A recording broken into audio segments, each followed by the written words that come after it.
they're zombies.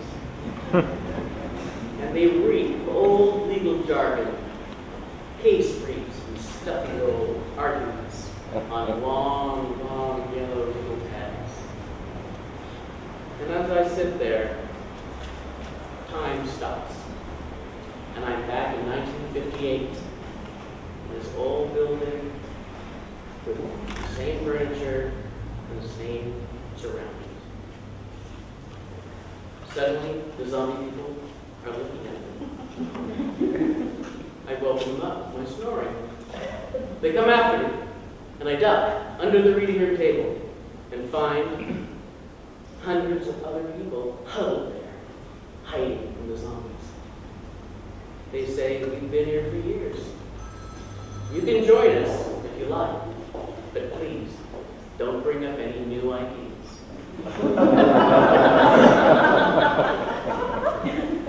So that's my horror story. But anybody who knows what's going on with renovation will understand.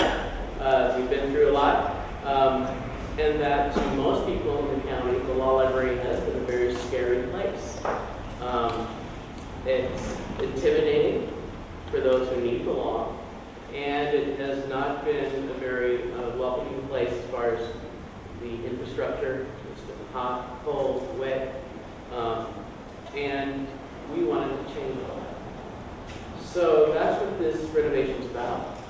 And what we're here today is to change those perceptions. And so that's why we want to dedicate this library to a new vision, a new culture, and a new future for the law libraries. So when you come in next time, you're going to find an ADA compliant door that will open with a push of a button, and you will find a lot of amenities that we didn't have before. It will be light, bright. Heck, we have windows, you know? So this place is really transformed. So we have a lot of people to thank, so let's get to it. I think according to your program, everyone got that? We're going to start off with remarks from the California State Senator Juan Vargas. We're so honored to have him here today.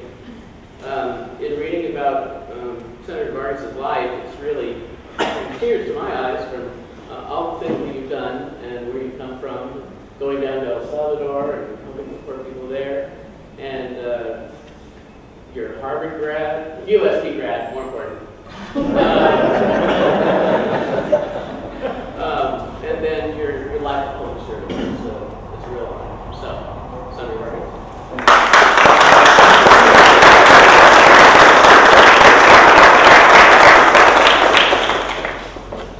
Thank you very much. It really is an honor to be here.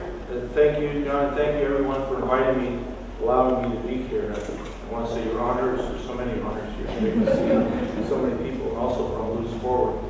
Great to see you here. Now I had my own nightmare, my own horror story. When I walked in here, I was thinking, oh no, the state forgot to pay the money. You know, there's so many distinguished judges here. I was thinking, oh no, they're probably going to take the money away so you can't build the court. So that was my horror story. Thank God it's not the case at all. It's not the case at all. I'm very familiar with this building. The reason I'm familiar with this building is that I did practice a couple years, a little bit less than that, over at Blue School. Loved my experience. It was terrific. But I also worked at the San Diego Volunteer Lawyers Association at the time, and we were doing a lot of asylum cases. And I was volunteering on asylum cases, political asylum, most of them from Central America, especially from Guatemala and El Salvador. And I used to use this facility here. And also, it was a great place because the people that worked here, even though it was kind of dingy, right here, right down back there, the reality is the people were very helpful. People were very helpful. And so it was always great to bring somebody over here and set them loose a little bit on the literature, the information, the law, and then have people assist them in figuring out what it was that they needed or what their issues were, how they could potentially become ultimately permanent residents and hopefully citizens of this great country. So that's the way I know this facility. So there's a very soft, wonderful space in my heart for this facility in particular. That being said, law libraries throughout California are very, very important. It is a place where Californians can come and find out what their legal rights are, especially in an issue that's very important, that is when they've committed a crime or when they've been accused of a crime. They can come and find out, what is the law saying? What is it that we as Californians have decided that the law is going to be? And they get the opportunity to research that. That was very important this year to me. And I think I'm going to bring up a bill that many of you are probably familiar with, or if not, you certainly know the issue that's going to be heard in the Supreme Court, and that is the issue of children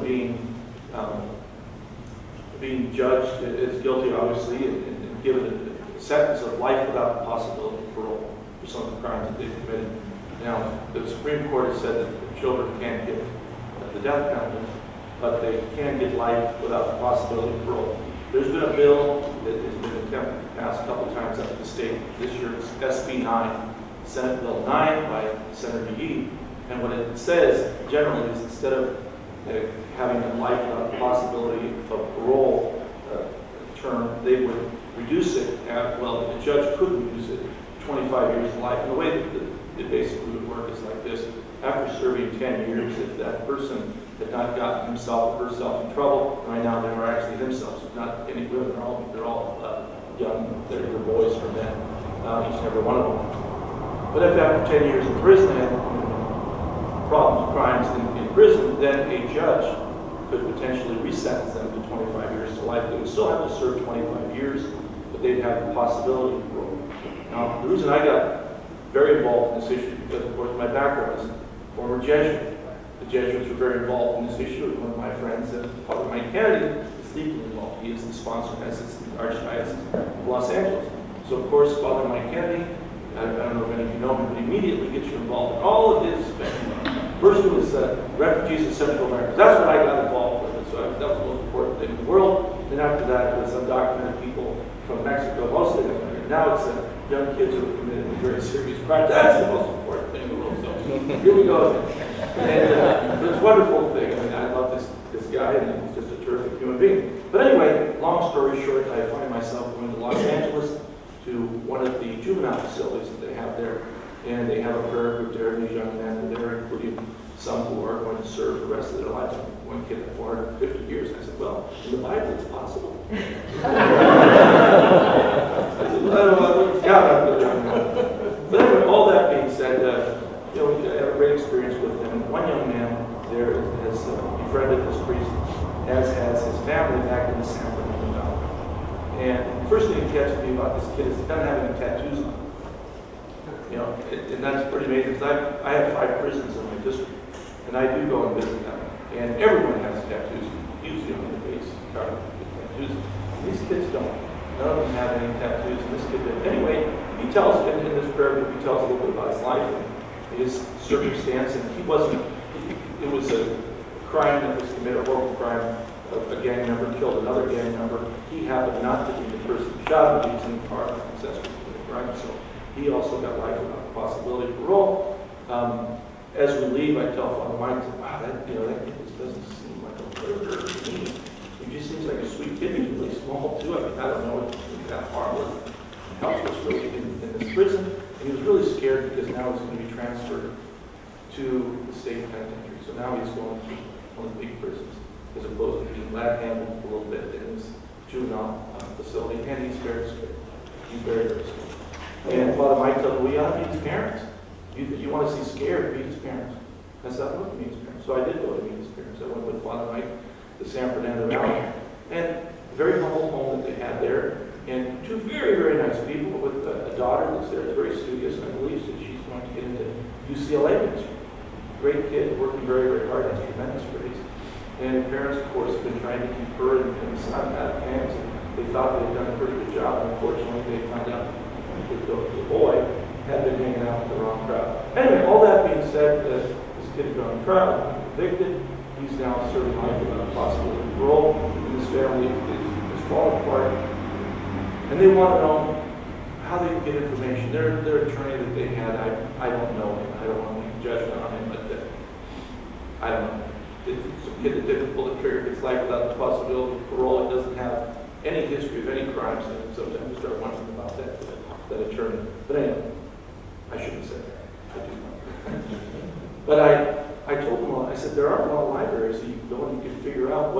rights are and what your kids' rights are. And, you know, he's a fairly studious young man himself, and he should get involved in the prison system too, reading about it. So I actually hooked her up, the mom in particular, and she's a very religious lady, so she loves reading about all the saints. I said, well, if the saints you need to read, you're more like St. Thomas, learn about the law, see.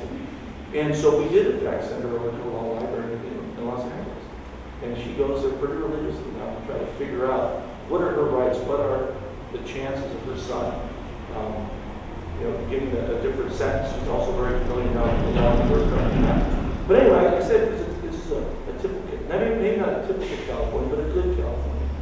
You know, a very good person who pays her taxes, who unfortunately has a son in prison and is absolutely destroyed by this, and didn't know much about it other than sitting in a trial and having, according to her, an attorney that didn't tell her much, other than probably not going to be very long in prison. Instead, he gets a life sentence and a possibility. So, I've talked to her 3 or 4 times, and I probably shouldn't. I do feel badly for the librarian at that place because she said, "Oh, he's great," because I'm with him about 3 hours a day.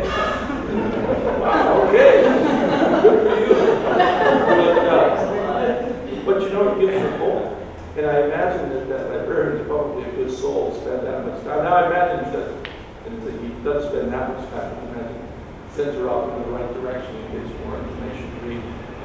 She called me immediately when she heard the Supreme Court is going to do this case. And it was the librarian that told her that and gave her some information. She's reading wildly about this. But anyway, again, I bring that up because it is so important to have places like this where regular citizens that find themselves in deep trouble, either for something that they did, their family members did, or that maybe society did, whatever the case is, that they have an opportunity to come and read about their rights, read about the law, what they can and can't do. So again, I appreciate all of you being here, and also I appreciate this facility. I think it's going to be tremendous. Again, I appreciate the fact that the state this time caused not to be needed.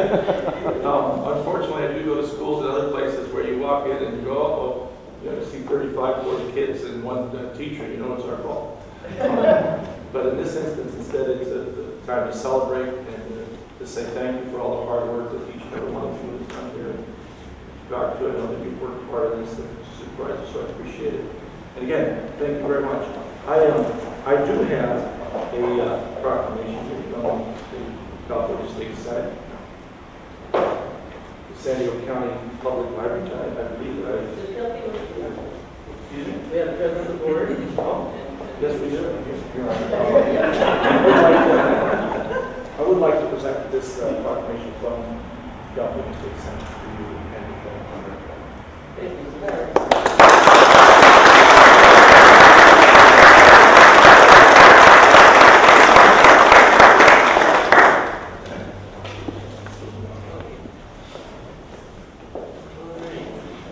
Today is a day for proclamations, let me tell you. Just you wait. Thank you, Andy. All right, 2 things were pointed out to me. Nobody knows who I am. I am John Atkins. I'm the director of the law library. And is this the final staircase? No. This is plywood. Yes.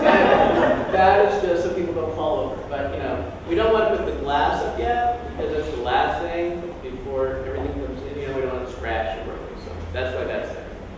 All right. Our next thing on the agenda is Adam Kay. Before you get up here, I have to introduce you. Adam Kay is like an angel. Oh, great. It's true. So when I just, started about a year and a half ago, and when I came, I realized that the county supervisor, who is the chair, has an ex officio seat on our board of trustees. And so I called over and asked all these, supervisory folks, send somebody over to have a rep. And so at that time, was it Pam, I believe? And so Pam, Clear Pride, sent over Adam as her representative. And he was so wonderful. He just took us to heart and realized how important the law library is and what a great resource we are to the county. And he brought that message back to Pam and to the other supervisors I'm sure. And he has always been a great supporter. He's given us great counsel on how to proceed on certain tricky things. And I want to bring him up right now. That was how you get the proclamation. Now it's your turn.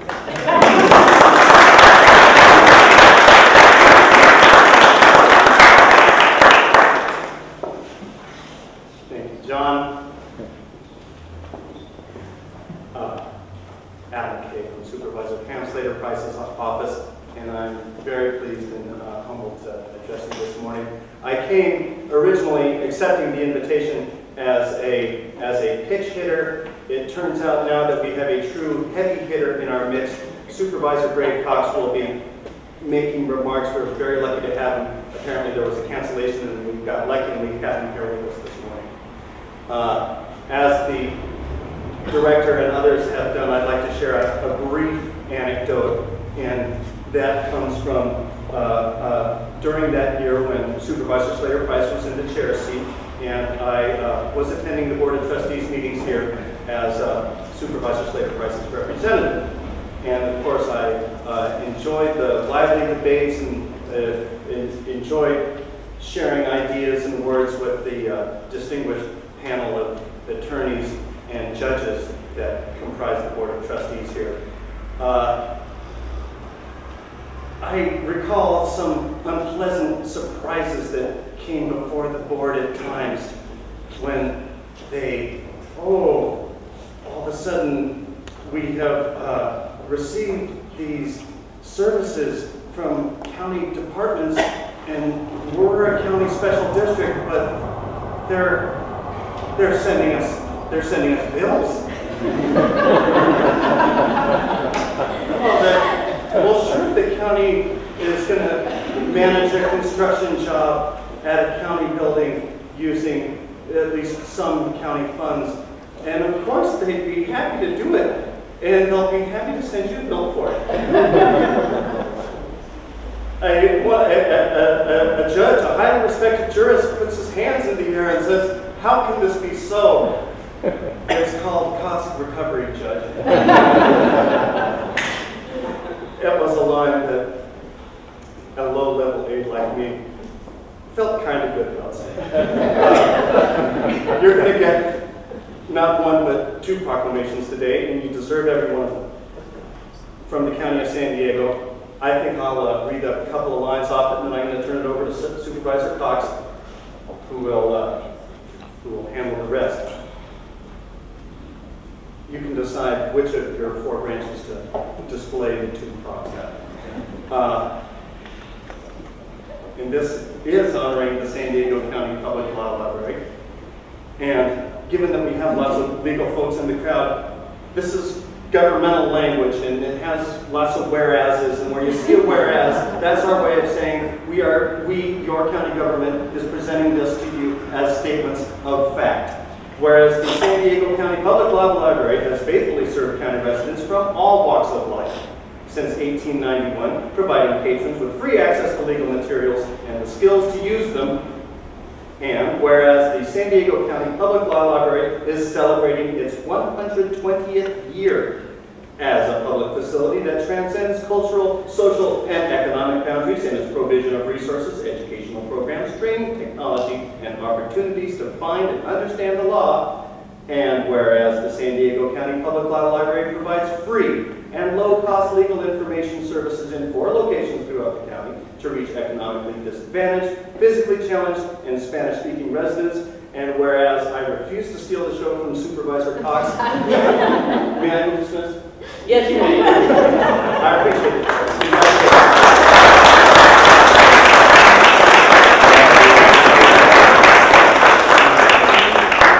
Thank you, Adam. Yeah, I'm not going to turn any proclamation down. So now we've got 2 county proclamations, and so I just wanted to make sure that that was clear. Yes, due to great good fortune, the rain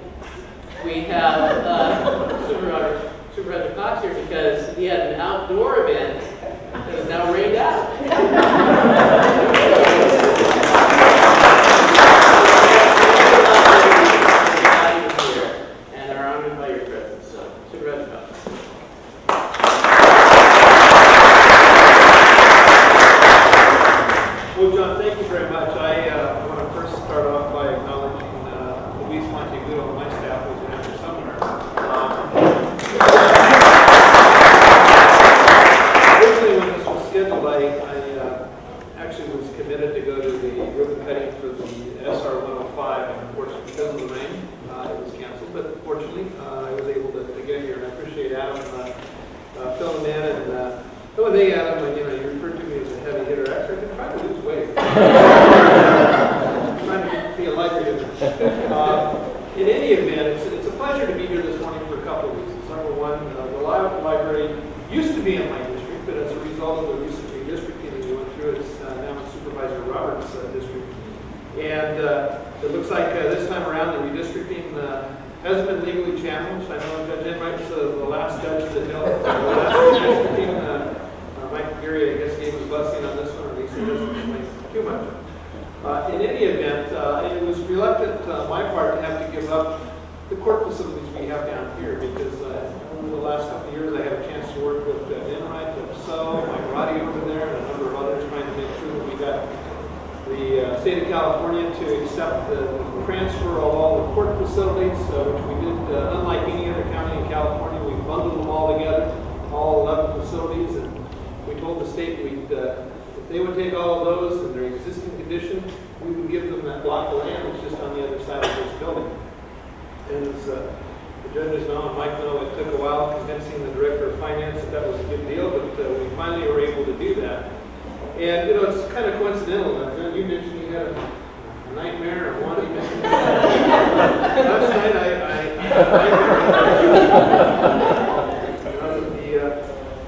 got everything moving forward now. The new court facility is being designed as we talk, and the schedule that they have laid out, we'll have that court facility, I believe in early 2015.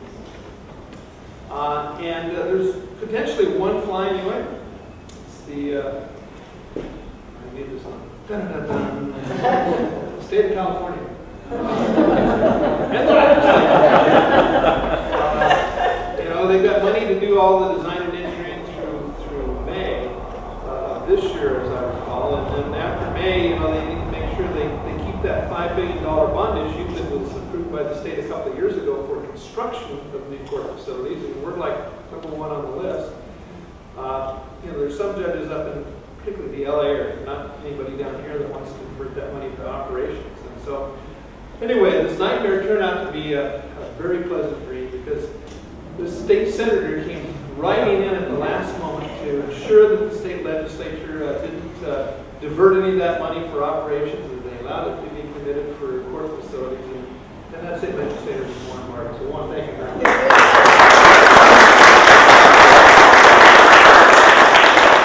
Very much for turning my nightmare into a very, very pleasant dream. You know, this is obviously a unique facility. 120 years, the law library has been around providing services to the residents of this county. You've been in this building since 1958, and I can hardly wait to come back. Actually, I thought this was Go green. Not bad. Put a little varnish on that. That looks great. Well, I can hardly wait to come back. I believe you said in February. That's right. We're going to have another party, which I will look forward to. But this is such a great community resource, and frankly, it's in such a great location now with the new federal court buildings going in across the Broadway, the Hall of Justice, and when this new building is down over there, this building ultimately will come down, and I think it's envisioned to be maybe some parking below grade and a nice little plaza that will look out right on the new court facility. It couldn't be in a more ideal location. So we're very, very fortunate to have all these things come together. It's been through a lot of hard work on the part of the judiciary, and Mike Roddy deserves a lot of credit for his leadership in a lot of these things. I just want to also take an opportunity to introduce a couple of other people that are here on behalf of the County of San Diego. April Hines is our Director of General Services. Charlie Marciano is, I think, the Project Manager here. As you may be aware, the County of San Diego actually owns this building, but obviously through the hard efforts of your Board of Directors, Board of Trustees, and John and everybody else, they've been able to piece together money from a variety of different sources in order to do the renovation of the building. It's going to be, I think, a beautiful building when it's done. And I understand it's technically going to be done later this month, and probably a little while to move in and iron out all the bugs, but it's going to be a beautiful facility to continue to serve the residents of this region for the next 120 years. So to pick up where Adam kind of left off, we do we have a proclamation that really acknowledges all the great things you're doing, including working in partnerships with numerous entities, including the Citizen Law Enforcement Review Board, the Child Support Services, the District Attorney, the Public Defender, the Sheriff, the County Council, the Office of Emergency Services, and the County Library. That's a lot of different partners you've got. The Law Library has invested nearly $5 million in, as I say, a variety of different sources to renovate this facility. And in 1958, I'm sure it was a beautiful building, but I know it's going to be much more functional, much more technology savvy, and certainly meet the needs for the residents on into the future. We have a distinguished group of individuals, judges and attorneys, that serve on the San Diego County Public Library Board of Trustees, and they really deserve a big round of applause for all of them.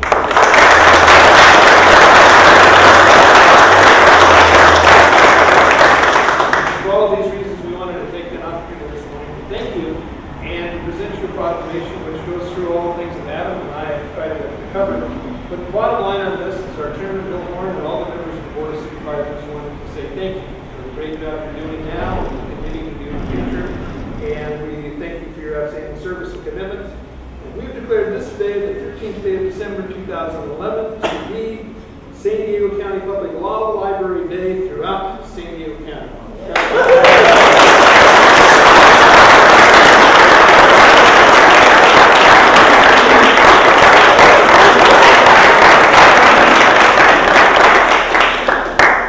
Thank you, Supervisor.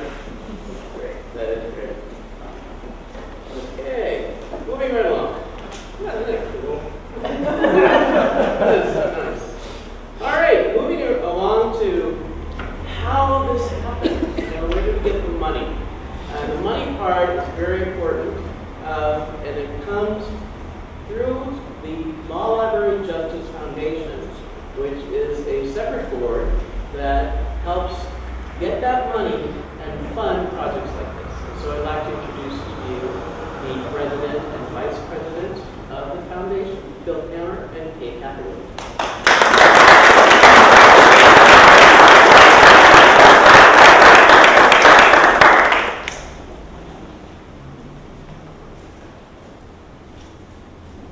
Honored guests, ladies and gentlemen, thank you for coming. I woke up this morning, I live across the street from the convention center. I mentioned to Supervisor Cox that there are 22,000 people at a hematology convention. I said, welcome to Sunset.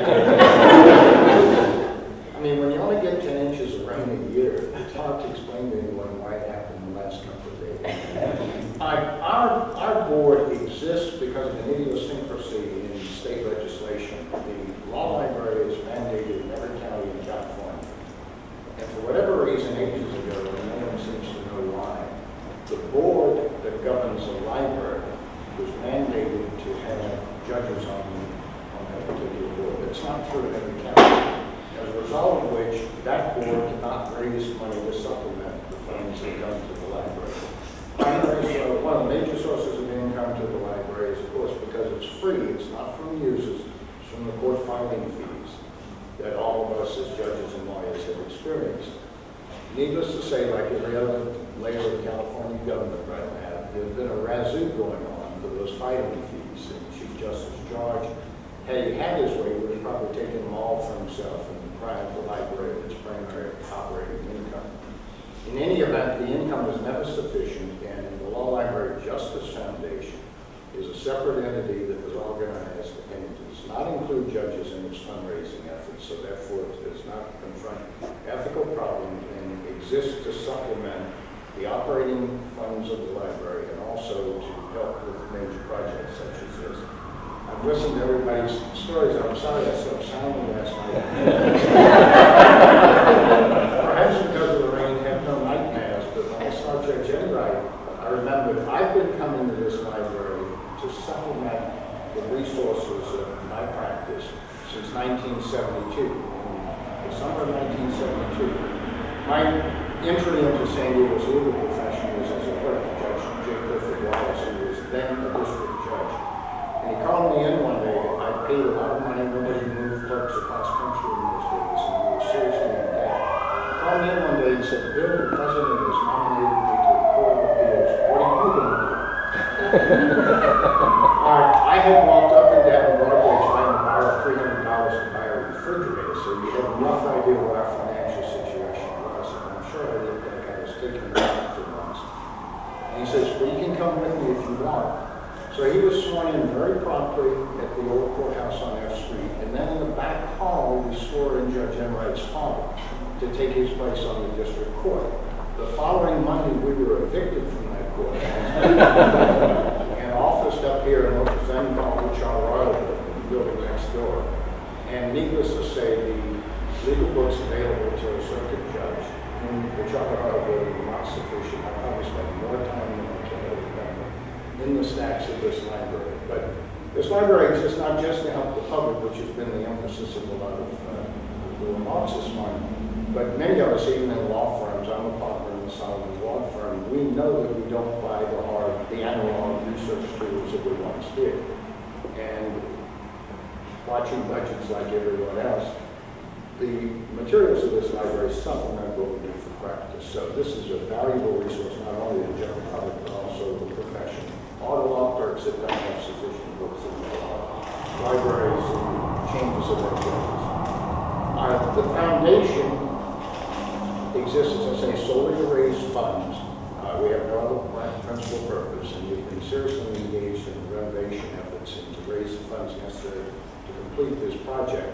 There's a donor wall up above us, and Kay, who is not only my vice president, but key mover on these fundraising efforts in our events committee chairman, is now going to explain to you who our principal donors have been so far and make every effort to convince you to join us.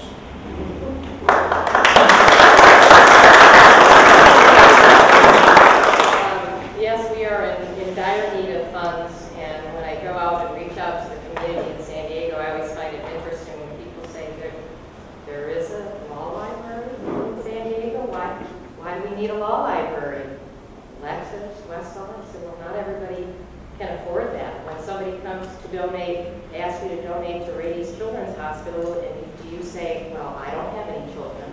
No, you willingly give, and this is a cause that is a secret in San Diego County. People don't know the resources here.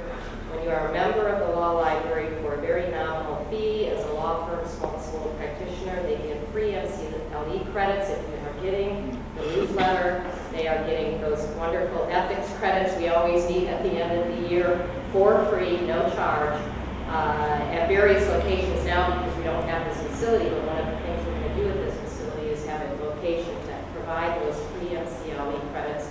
You get free use of the Lexus and Westlaw services and a lot of resources that, as Bill said, people just can't afford to keep up in their own libraries now. So we see this facility as having now an increasing need in light of the economy as opposed to a decreasing need. And as Juan mentioned, this is an instrumental facility for people who can't afford it, who have nowhere else to go for their legal needs, including not just people with problems with criminal issues, but people who are entrepreneurs and want to start a new business to increase jobs in the San Diego community.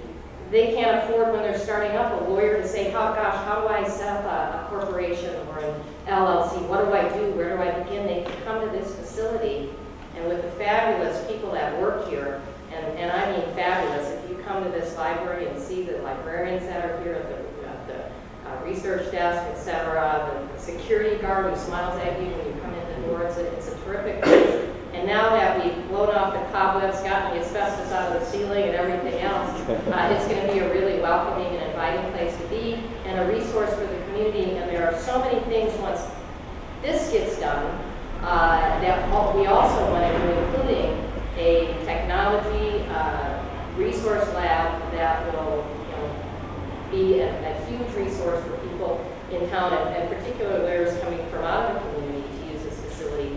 And the folks that have helped us get this started are our own Judge Kelly, who made a substantial donation to help get us kind of over the edge to finish this.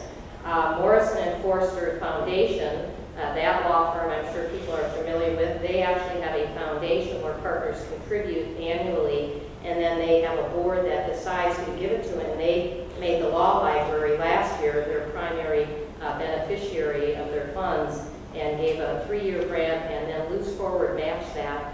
And this year, you'll see, if you can't see because we don't have glass here, but if you look way up, you'll see Honorable Edgar B. Herbie on our wall. The Herbie family, through the San Diego Foundation, has given over $1,600,000 to make this renovation happen and to continue this facility as a resource for the community. And most recently, the Herbie family has just committed and extended to us a $250,000 matching grant. So for every dollar our committee goes out and raises, the Herbie family will match it dollar for dollar. And I'm pleased to say that my firm, Foley & Lardner, committed to me this morning that they will be contributing towards that matching grant. And I should have the check hopefully this week sometime to give to John. And so I really invite the community. No dollar is too small. We have our grand reopening, as I think John and Bill mentioned, on February 25th. It's going to be a black tie event, not a sit-down dinner, mingling, networking, seeing the library, a lot of interesting things. It's going to be a fabulous, fun event for the community to come and see the new facility. And at that event, we have solicited and sent sponsorships out anywhere from $10 donation all the way up to a $10,000 premier and more. So we ask people here to maybe reach out. I know the judges can't do that, so you're off the hook, but the other folks here that can know that we're looking, and please encourage people, because this is a necessary facility. It is something that is useful to the community. Maybe not those who are at a big law firm at the library, but for those who can't afford it, and as a resource, and not just the books on the shelves, but the library staff that works here that can help them navigate their way through a very complex system. So I thank you all for being here today. I hope I'll see many of you on the 25th of February when we actually have furniture and carpeting and everything in here. And I will turn it back over to John. Thank you.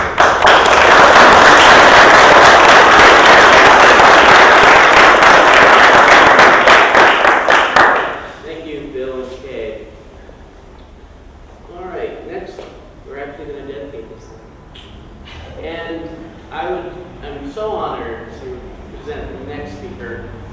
She's the smartest person I know, but she's also the bravest, because she has been president of the Board of Trustees for an unprecedented 3 years in a row. That's unbelievable. And why? Because she cares, and she cares about getting this job done. This has been in the works for over a decade. And through her help and guidance and perseverance, we've made it happen. And so I'd like to introduce the Honorable Louis.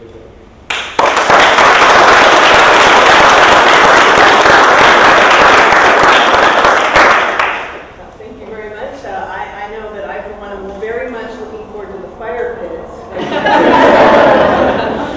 or at least some good HVAC. That'll be a nice touch. Good morning to everyone, to Senator Vargas, Supervisor Cox, to Judge Enright, and Mike Roddy, to all the members of our Board of Trustees and the Law Library Justice Foundation that are here today, and library staff. I see you all there, and the friends of our library. Thank you for coming today for this really significant and meaningful moment for all of us. Our American system of justice is a model to the world, and we are rightfully proud of that model. The hallmark of our system of justice is the rule of law, which simply means that controversies are decided based on previously established written rules. Yes, it's sad that judges don't get to make it up as we go along. We actually have to read the law and apply it. And we like that system. It seems fair to us.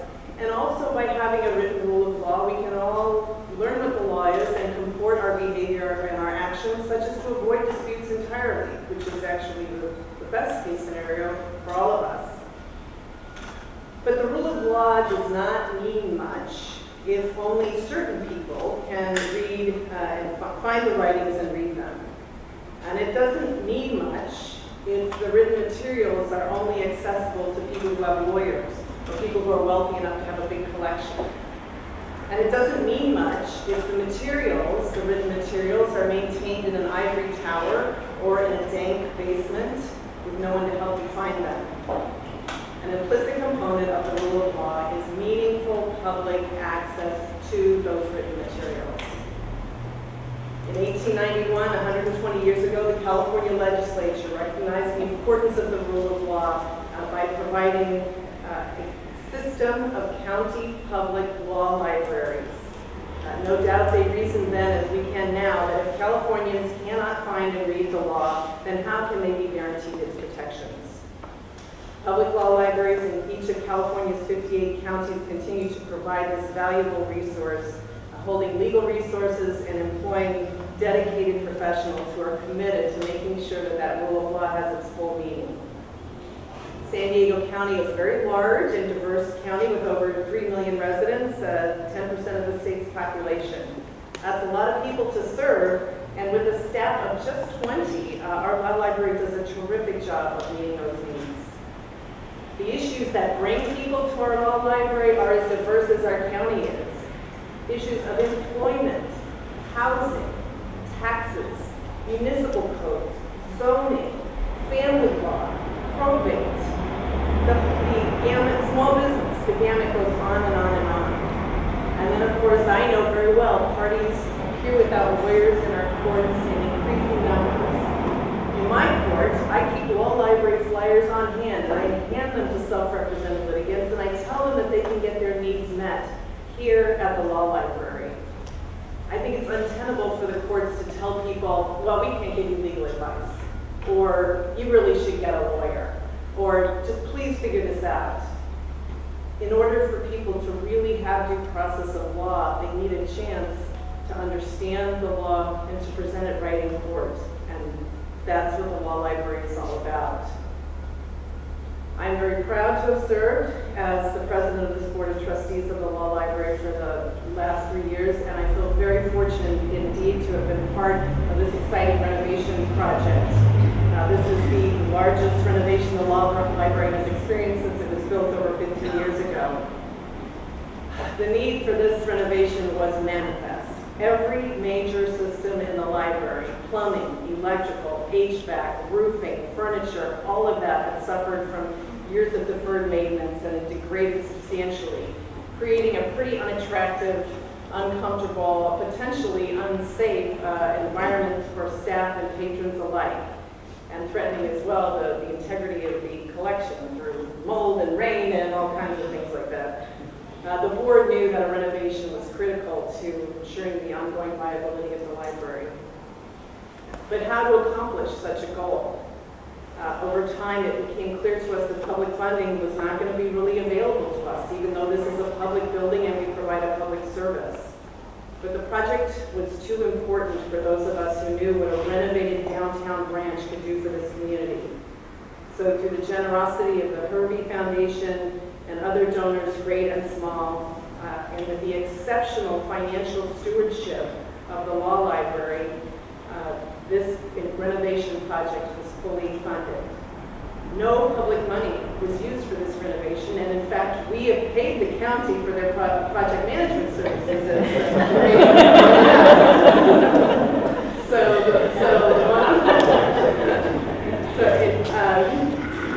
In fact, the county taxpayers are actually going to benefit long-term because of the reduced maintenance costs that all these brand new systems will surely result in for the county residents. So here we are today, thrilled and grateful, frankly a bit relieved, I should say, to contemplate the fulfillment of this vision for the library, for its very up-to-date resources and our dedicated professional staff. But unfortunately for John and staff and the board and the foundation, our hard work is really just beginning. The truth of the matter is that from all sides, our operating funds are vulnerable to budget machinations, as we've heard. Last 2 years, the Administrative Office of the Courts has seriously contemplated reaching into our filing fees and taking funds for their needs. I think those are the kind of things that keep John up late, sleepless nights, and giving him nightmares about zombies, worrying about how the law library is going to handle such a lot. And of course, on the maintenance side, counties are increasingly stressed. In some cash-strapped counties, they're evicting the law library or kicking them out of court buildings. entirely. And we're very fortunate in San Diego County that we have the excellent fiscal management both from the county and from the courts to keep us so that we don't have to worry about imminent homelessness, and we appreciate that. But it's hard to avoid worrying when our sister institutions across the state are experiencing these kind of problems. Your attendance here today tells me that you get it, that you really understand the constitutional and practical significance of this facility, that you understand the service the library provides to our citizens, so that everyone has an opportunity for a level playing field when it comes to access to justice. And I would respectfully urge and challenge you all today to champion the law library as a public right that deserves protection by our state leaders, our county leaders, by the bar, and by the courts, so that we can continue to provide the service that we do. So therefore today, with no further ado, it is my privilege to solemnly dedicate this renovation of the San Diego County Public Law Library's downtown branch to the law library's advancement of the rule of law and the principles of equality and justice that it represents. Thank you so much.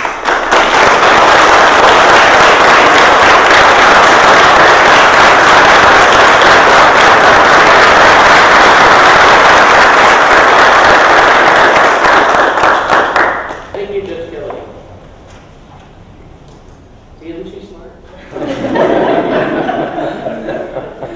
Okay, now for the big event, the time capsule. Well, you know, this was my idea.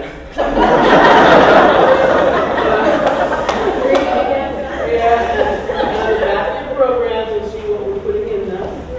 And you'll see that one is dedicated to the actual law library, its staff, its services, and who we are. And the other is about the San Diego County, its government, the state, and what's going on in the world at large. So we have and in doing my little research on time capsules, I found that time capsule historians, never knew there were time capsule historians, found that most of the stuff put in time capsules is useless junk. But what they think is important is information that describes the daily lives of the people who work there and live there. And that's what we're going to include. So our pictures and stories about what we do, and with the knowledge that in 100 years, there may not be books in this library. And they won't know what a cell phone was for, or a USB drive, right? So we're going to put little explanations of what these were for.